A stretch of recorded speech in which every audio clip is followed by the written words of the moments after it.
We'll get to episode 254 in just a moment, but before we do, I'd like to ask for your support of this podcast. Whenever you need to make a purchase at Amazon.com, please use my affiliate link by going to iCantCU.com/Amazon. It doesn't cost you anything more, and I may earn a small commission on qualifying purchases. Again, that's iCantCU.com/Amazon. Thank you so much for your support. I really do appreciate it. From Studio B in Swarthmore, this is the iCantCU podcast with David. It's like blind people for dummies. Hello there, and welcome to episode 254 of iCantCU. My name is David, at David Benj on all the socials. I'm really glad you're joining me today, and this is the first time I am videoing the podcast. So if you want to see some of what Studio B looks like, go over to the link in the show notes and you can actually watch me other than listen to me. I don't know who's going to want to do that, but it's there now, and I hope that I can get the episodes up on YouTube as quickly as I get out an episode on the podcast app, or platforms, I guess I should say. So I have a few things to talk about as usual, but I'm going to start off by talking about my time. And this is the second time I'm recording this. The first time I recorded it, I forgot a whole bunch of things because I'm now standing in front of this microphone as opposed to sitting in front of the mic that I used to sit at, where I would have my notes on the screen that I could then either highlight and play easily. Right now, the keyboard, I have a keyboard drawer, and maybe for the next episode, I will do a small Studio B tour so you can kind of see what it looks like here. It's a little bit messy today, I got to be honest, and all the junk is behind where the camera is. I've got some junk right down there, and I've got some junk over there. Pretty much back there is pretty clean. And I should introduce you to the pillow that I received. If you can see back on the couch, the folks at the Keystone chapter, and I'll talk about this in a minute, they gave me a pillow in case I get a little frustrated. You can see it's got an ampersand and basically a swear word without the actual swear word on it. Hashtag ampersand @ exclamation and a couple other things. In case I get a little frustrated as first vice president of the NFB of Pennsylvania, they thought that would be something better than a stress ball to squeeze. That I could just yell into that, or I could hit that, or whatever. But that's there now. Now another thing here in Studio B. But that's one thing, is my time has been, again, everybody only has a certain number of hours. You have 168 hours in a week. How do you use them? And when things crop up, which have cropped up over the last couple of weeks, and this will be the first episode in 2 weeks. Again, I recorded a few days ago, but I wasn't happy with it. That's why I'm not using it. Before that, I didn't record because we had a bad rainstorm early last week here in the Philadelphia area. And if you live in the East, you had the same storm, whether up in New York, flooding and everything else. We had back-to-back storms, one on the Friday the week before, and then a couple days later, we had this crazy monsoon-type rain where water was constantly coming into our basement where Studio B is. That's what the B stands for in Studio B. So we were constantly running the shop vac right by our back door. And our back door is behind my right shoulder over there. If you're watching, you can see where I'm pointing. If you're blind and I say over there, it's frustrating because that happens all the time. So behind me, over my right shoulder, is the exit door to the basement, part of the laundry room. And then that has stairs that go up to the backyard. So, of course, water always either comes down the stairs, or I don't know where it's coming from because the drain is clear. But last week when we had the bad storm, the pump that we bought at Home Depot before the previous storm was running constantly for about 8 or 10 hours. And even with that pump running, we still had water coming in somewhere along our driveway side, and behind me, past the laundry room and up a level, is the driveway.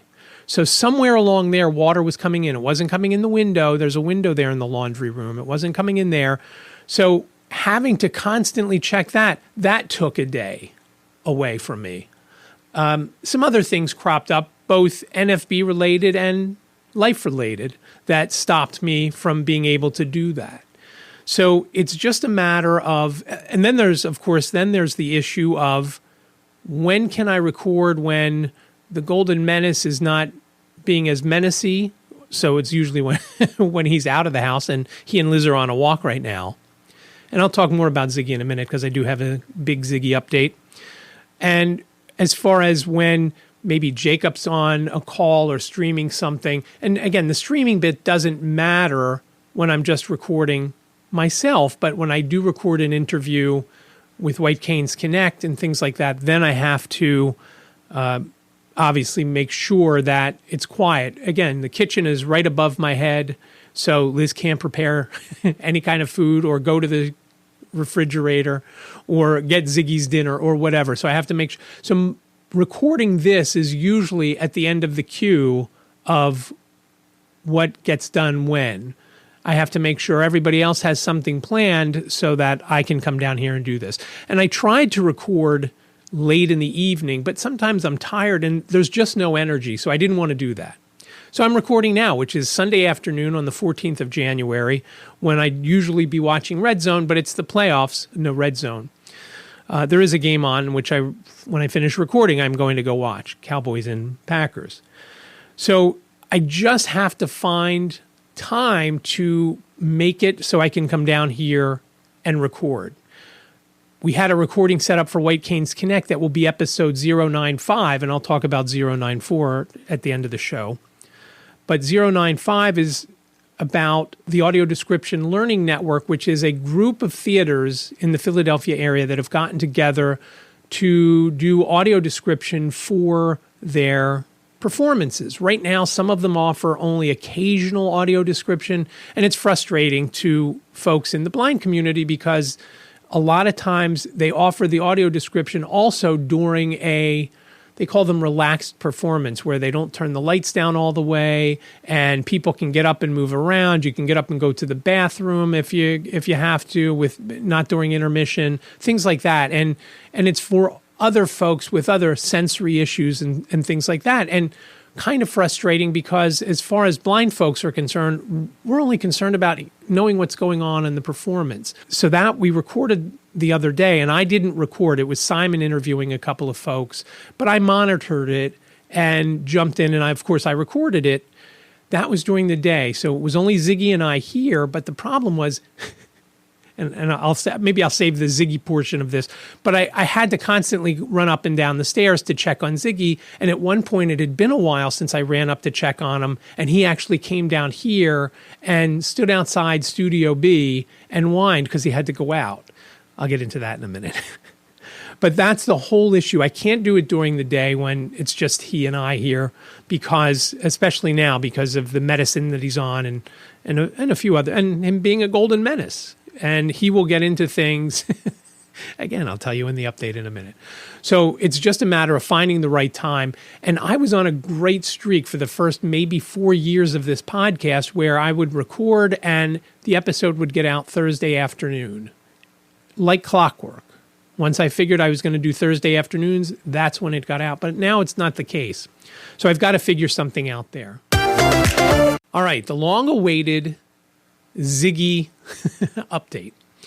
So he recently had a colonoscopy and endoscopy to figure out what is going on with him. And we kind of still don't know. Whatever it is that he has, it's very mild, the vet said. We got an update last week. Whatever is, it's mild, but she didn't really say what.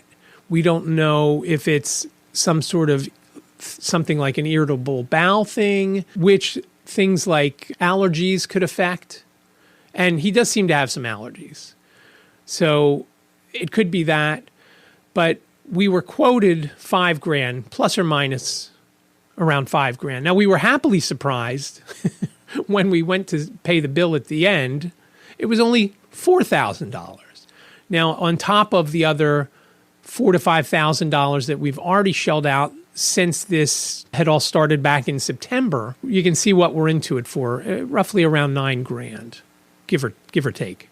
Now, we have received some money back from insurance, and we will probably get some more back, but it doesn't cover everything. It doesn't cover things that they consider a wellness thing, even though it might have to do with something we're doing here. We had to get him all new food, and we've changed his food 2 or 3 times since everything started. Now, the cool thing is, we had ordered some things from Chewy, and I'm not an affiliate for Chewy, but I am going to go sign up because I will talk about them because they've been so awesome. Anything that we had unopened, as far as the dry food goes, they took back. We shipped them back. They paid for shipping too, which was awesome. That was taken care of. And when we got the credit, and I think this is an error, they credited us for the whole order, our whole last order, which was close to $300, just under $300, 290 something. They credited us for the whole order. And when I asked Liz, I said, Liz, a credit just came in from Chewy. Does this number sound right? 290, whatever, 293, I think. Does that sound right? She said, that's the whole order. I said, well, I kind of think they made an error because she didn't send the cans back. And the wet food was, I don't know if it was one case, but it had been opened. There were 3 or 4 cans, had been used because they had changed the food a couple of times over, I don't know, a 3-week span or a 4-week span. So awesome how great they were to take that stuff back. And I'm sure, again, once we contact them about the credit, why they did so much, we'll figure that out. But he has been a little bit better now. The last few days, he's been wearing the cone of shame because when they did the endoscopy and colonoscopy, they shaved his front left paw, and I'm touching my left forearm. And so there's this space, there's this gap where he is hairless or the hair is just coming back in. He has been licking it off and on, and Liz was worried that it wasn't going to heal. We tried to wrap it in something, and that didn't work. And at one point, he had gotten the wrap off, and he would have eaten it had we not watched him do it. So he's got the cone of shame on. Not when he's out for a walk. Today he's out for a walk, like I said, with Liz, and it's really, really windy here. I said, you can't take him out with that cone on in the wind, because even when he goes out into the backyard and the wind is blowing, his head is bobbing all around, and it's actually kind of funny. And I don't know if he likes it or doesn't like it, because he likes the wind, obviously, like all dogs. Like he will stick his head out the car window when he's in the car if we let him, if we open the window when it's warm enough to do that. So there's all those things going on. And for the most part, he seems better. Now, I had mentioned earlier about him, he needs to go out basically every half hour to pee. He's been on prednisone since he had the colonoscopy and endoscopy. And I'm also on prednisone. Now, we're not sharing because the first, I don't remember, 3 or 4 days after the colonoscopy, endoscopy, he was on 20 milligrams twice a day. Holy cow. I'm on 2.5 milligrams once a day. So he was drinking, obviously drinking a lot and peeing a lot. And when he came down here, like I mentioned earlier, and whined because I hadn't gone upstairs to take him out, when I did take him out, if you're familiar with that scene in Austin Powers, it was longer than that scene in Austin Powers when he went out to pee. It was, I felt bad that I hadn't gone up to check on him. And I told him, again, I know he's a dog and maybe he doesn't listen or doesn't understand, one or the other. I said, when you need to go out, come downstairs and get me. Just come downstairs when you need something. And so he finally did. And I left the door open to Studio B because my mic was turned down since I wasn't in the episode. I was just listening. And I would jump in from time to time and ask Simon to ask a specific question or something like that. So he came down, like I said, didn't even come into Studio B, just stood at the doorway, whined, and I said, okay, I'm sorry, we'll go out. And I took him out, and we stayed outside for probably, besides the time he was peeing, I let him run around because he has been wanting to stay outside more. I kind of think he's been warm in the house, even though we only keep it at like 68. And Jane complained about that when she was home. So I stayed outside. He played around outside, and him playing around outside is digging holes in the backyard, which is his thing.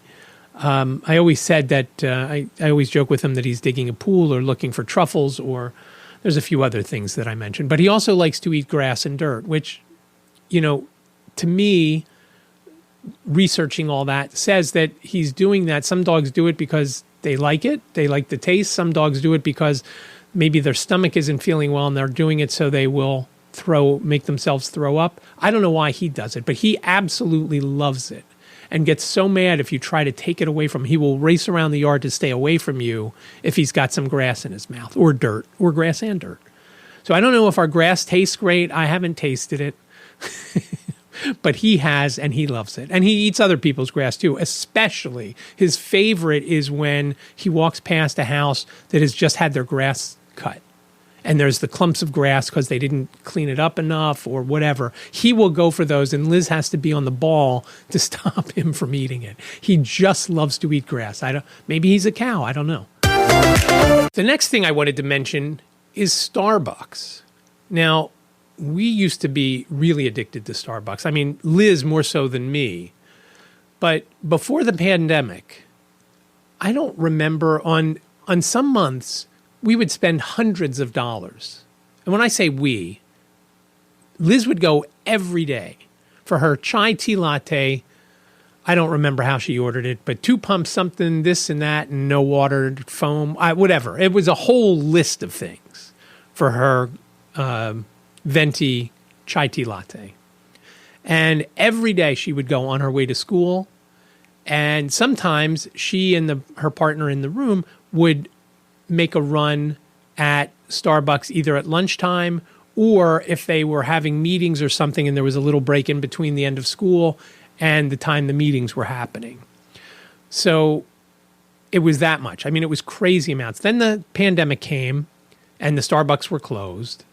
And she found something that she could make at home that she loves equally and goes through it as much, but it's obviously cheaper because she's buying the concentrate, and it's by Rishi.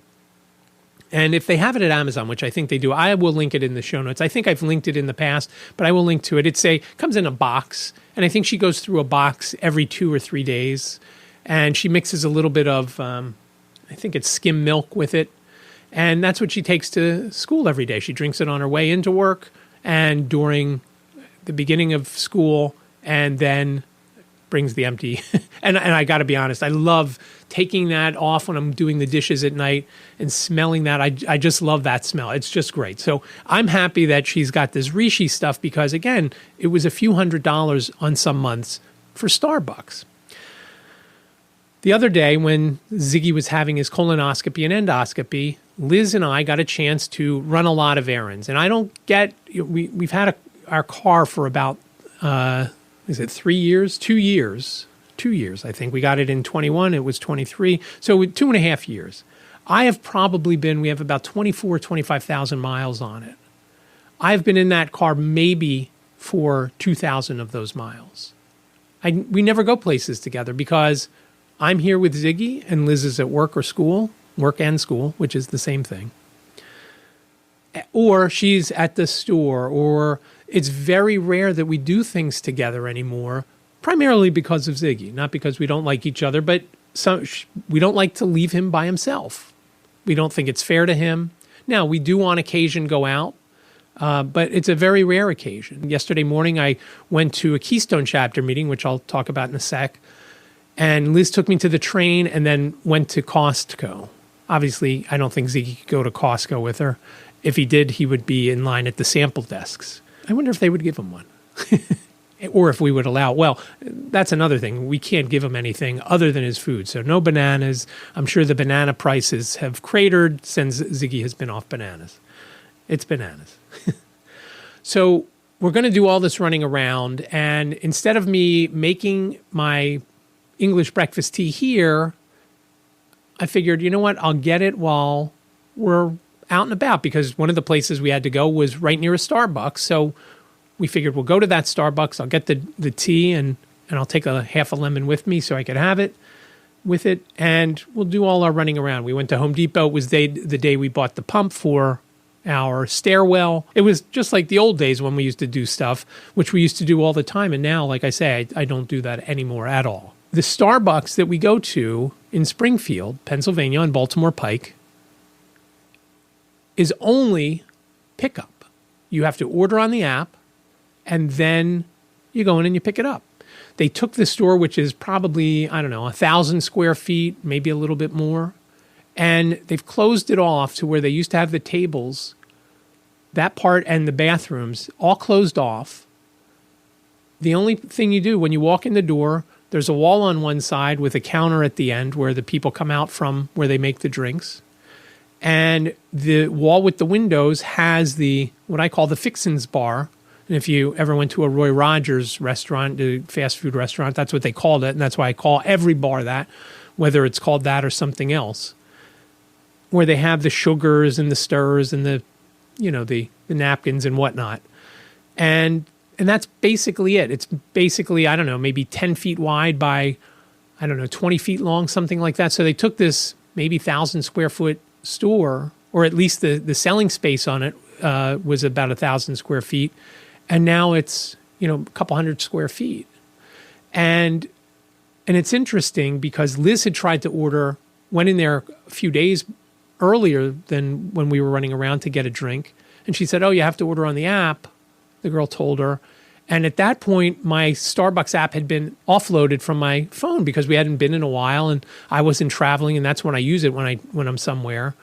So I said, skip it because I'm going to have to re-download the app. And I don't think I ever had the app on this phone, my new phone from the middle of October. I said, skip it because it'll take time. And it's a good thing because when I finally did put it back on my phone, I then had to go back in and re-enter all my information, password and whatnot, which of course I forgot. And so I did it after that because I knew at some point I'm going to be traveling, I'm going to want the app.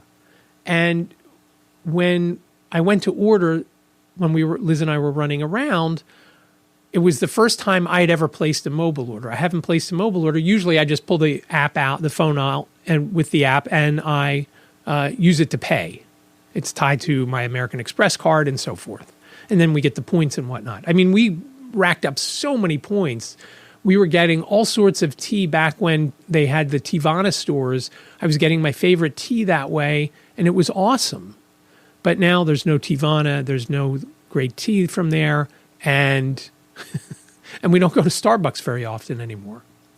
And again, for me, it's primarily when I'm traveling away from home, when I'm in Harrisburg, New York, Washington, wherever I am, that's when I get it. As we start to drive to go do our errands, I said, you know what, maybe let me order now. So I pulled it up, opened the app, and did mobile order. It pulls up a list of stores. Now, I would think it would do the ones closest to where we were at the time. It didn't. It pulled up one that was a couple miles away in Brookhaven. It pulled up one in Media. And so I had to scroll, and then I found the one on Baltimore Pike in Springfield. And I double tap it. I hear what it is. I hear the address. I double tap it, and I see a little green bubble where it is. And I showed Liz, I said, Liz, what does that say? She said, selected. I said, okay, great. So how do you usually do it once it's selected? She said, you just tap it and then you go into that and you can place the order. I said, okay. So I again touch it. I hear it say it, selected. I double tap it. Says the same thing. I double tap it. She said, you're not hitting the green button. I said, okay, well, I'm going to leave voiceover on and you do it. And she does it and nothing happens. It's just on the same screen. Okay, so I said, all right, let me turn off voiceover. I said, now you do it. And she did it, and of course she just touched, I guess, where that green button was, and immediately went in. She handed the phone back to me, and I tried to find the tea, and I couldn't do anything. I said, let me turn off voiceover, you do it, or we're going to be here all day, and we're not going to be able to do the running around. So she did it. And fine, we go to pick it up. We were probably about 8 minutes away. We go in there. Just as we get in there, we're not even in there a minute, and they called my name, and we get the tea. And I go over and I ask the girl, I said, I tried to order on the way over, as you can see, and I had my weight cane with me. I'm blind. Your app isn't fully accessible. And I said, what that means is when I use a screen reader on it, which I have to use on my phone, I can't make it work because there are some issues with it, and I couldn't even get into the store. So if I were in this area and wanted to come in here for something to drink, would I be able to place that order if I came in? Otherwise, I wouldn't be able to come in here ever because I can't place the order on the phone, on the mobile. And she said, yeah. And now I don't know if she was just telling me that to get me out, because when Liz asked that, she was told, no, you have to order on the app. And it's one of the issues, and I know I talked about it either in the last episode or one prior. I know we talked about it a million times, but very recently I talked about it. It is a big issue for folks who are blind and visually impaired who are trying to do the same thing as everybody else, as the sighted world does.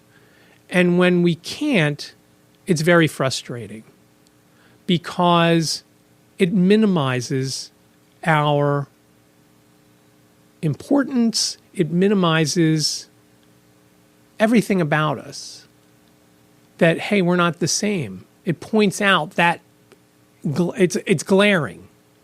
And a lot of blind folks, they don't see much, but they see plenty of glare, and I am in there. When I go to Washington at the end of the month for Washington seminar, and we go around to the various Pennsylvania representatives and the 2 Pennsylvania senators to meet with them and talk about things, that's one of the things on the agenda. It is just unreal at this time how much that is the case. I was traveling, like I said yesterday, to the Keystone chapter meeting at the Penn Museum.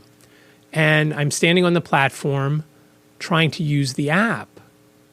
And the SEPTA app, it's not fully accessible also. So every time I go into the app, I have to, if I want to know a schedule, I have to go in and physically enter the starting the line, the starting station, the ending station to get that information. Most other people can save it as a favorite. And I can save it as a favorite. But when I go to my favorites, it doesn't tell me what those favorites are. When I go to next to arrive, it doesn't tell me what that is. I think I mentioned a few episodes ago, I actually took a screenshot of that page and then took it into Be My Eyes and had Be My Eyes tell me what it said.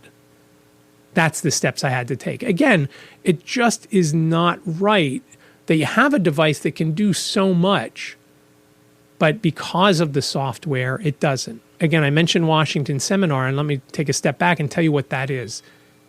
Every year, the National Federation of the Blind has a week where everyone from around the country, and we're fortunate because we're so close here in Pennsylvania to Washington, it's only a couple of hours via train. We go down and we have a big meeting the first night of everybody that's attending. And then the next couple of days, we go first to our representatives. And in Pennsylvania, I think there's 17 now. As we keep bleeding population, obviously we're dropping. When I was in school, it was like 27. I know I wasn't in school recently either, though. We go down, the first day, we split up into groups. And there's around 10 of us going from Pennsylvania, from the NFB of Pennsylvania. And we'll split up, and anybody who's in a group that has the representative, for example, I'm in Pennsylvania 5, so I will probably be the one, and more than likely Simon, who's also in Pennsylvania 5, and maybe Chip, who's also in Pennsylvania 5, will be the ones to go to Mary Gay Scanlon, who is our representative. We'll go to her office, and they didn't give us the time of day last time. We actually just had to walk in and hand them the information and stood in their entryway to talk a little bit about it. They couldn't even give us some time. So that was frustrating, but that's another story, and we'll see how it goes this year.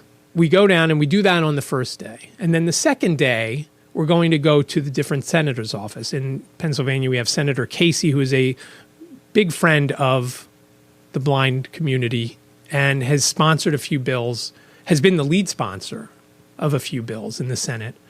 And so he is very receptive to us. And we usually get to meet with, I don't know if it's his chief of staff. His last name is McCormick. I think his name is Michael McCormick.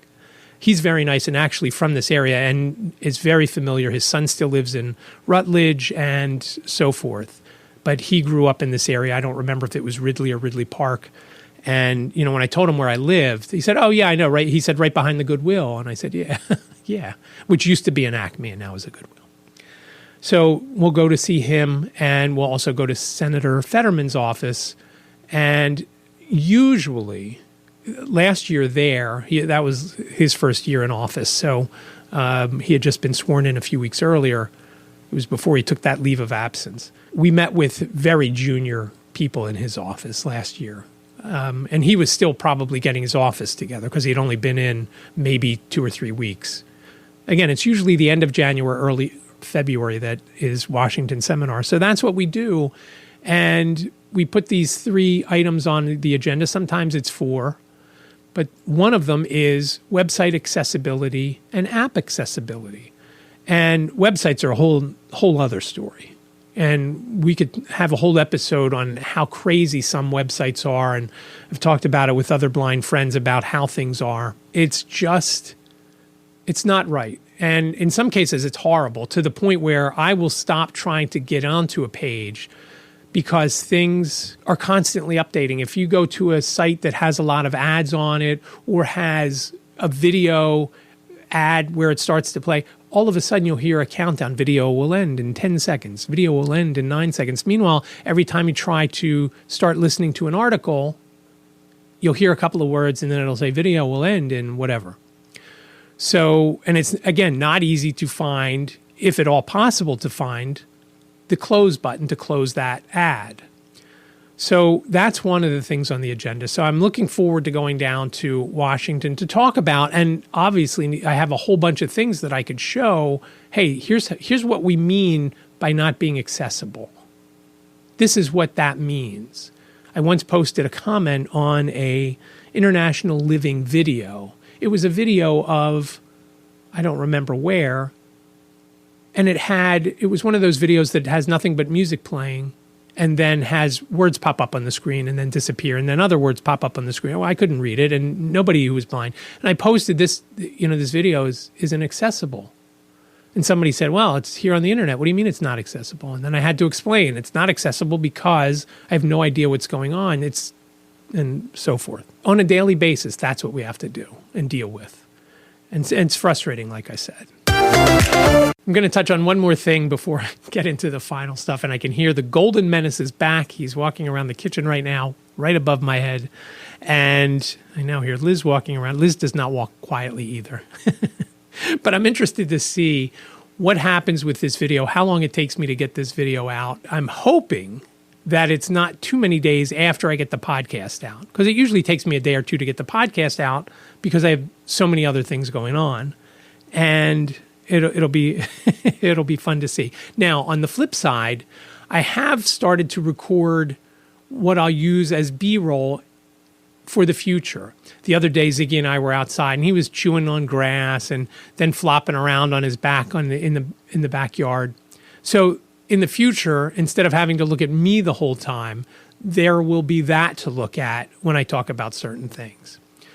The other thing that I'm a little concerned with, I can't always find where the camera is to look at. So if I'm not looking at the camera all the time, that's why. I don't know necessarily. I know it's right about there, but my eye sometimes is looking somewhere over here. So I may have to put something behind the camera just so I can kind of something bigger than the camera. It's a small webcam from Logitech, and I'll put a link in the show notes what it is. And I think it's pretty good, but it's tiny, so it's not something that I can easily see. It also doesn't help that I've got a light shining in my face. I also need a brighter light because I don't want to keep the overhead lights on because I don't like them. I usually use that when I'm in here without recording. I use that light that you see in the back. I have a floor lamp that shoots up at the ceiling. That's what I usually keep on here in Studio B when I'm just either recording without video or just working on the computer. So I'm interested to see how long it'll take me to get all the editing for the video done, because A, I don't really know how to edit video. And B, again, I got a million things going on. So I had mentioned White Canes Connect episode 094 a little earlier, and what that is, it is all about diabetes. In Pennsylvania, Christine Palmer has started a diabetes support group, and the episode was dedicated to that. We talked to her, we talked to Debbie Wunder, which is a very cool last name, and that is really her last name. And she is the president of the Diabetes Action Network within the NFB National Organization. And then we talked to Anil Lewis, who is the executive director at the NFB and also the second vice president of the Diabetes Action Network. Diabetes is the leading cause of blindness in the U.S. It's a big issue, and a lot of folks are interested in it. So we have that episode 094. They talk about it. Christine talks about why she wanted to start the network, or why she wanted to start the group. Debbie talks about the national network to begin with and how that all got started, and that got started years and years and years ago, probably about 40 years ago.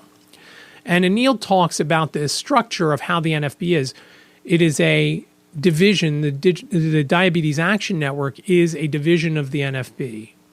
But the group that was formed here in Pennsylvania is just a group. And Anil explained what the differences are. Primarily, it is needing a constitution for how you run the meetings and do things. When it's a support group, it's just, hey, everybody shows up with this like-minded issue and we talk about things.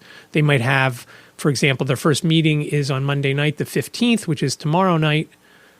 And they're going to have a nutritionist on, and Debbie is going to be there to take questions live from people who are there. So again, it's episode 094 of White Canes Connect. You can listen. It is posted. It dropped on Friday morning. So it's out there, Apple Podcasts, Spotify, basically wherever you get your podcast, you can check out that episode. You can also listen on YouTube, and it's at PA Blind Podcast. So youtube.com/@PA-Blind-Podcast. It was a very challenging episode to edit, I'm not going to lie. It's always a little difficult the more people you have and more things that go on in the background and people talking at the same time and things like that. Sometimes I just rearrange the talking. Sometimes I have to take it out. But that will do it for this episode 254 of iCantCU. Show notes are over on the website, iCantCU.com/254. That's iCantCU.com/254, numerically speaking. And remember, iCantCU sounds like a whole sentence, but it's only 7 characters long. iCantCU.com/254.